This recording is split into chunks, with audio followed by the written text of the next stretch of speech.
ఇన్ని రోజులు పుట్టగొడుగులని వీడియోస్ పెడుతున్నాను కదా, చూడండి చిన్న చిన్న ఇంకా ఉన్నాయి, చూపిస్తాను చూడండి.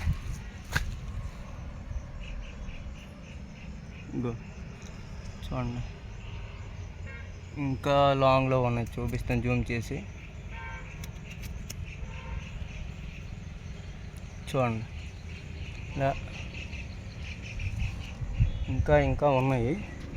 వీడియో పోస్ట్ చేస్తాను, చేసి చూపిస్తాను.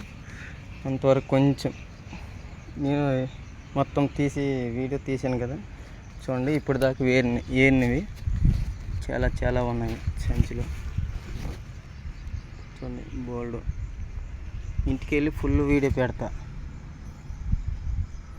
పెట్టి చూపిస్తాను. నేను ఫేక్ న్యూస్ ఏమి కాదు, అంతా నేచురల్. చెరువు, కొండ, చుట్టుపక్కల ఇల్లు. ఫేక్ న్యూస్ అయితే ఇప్పుడు పెట్టాను, నాకు అవసరమే లేదు. Okay boys, thank you.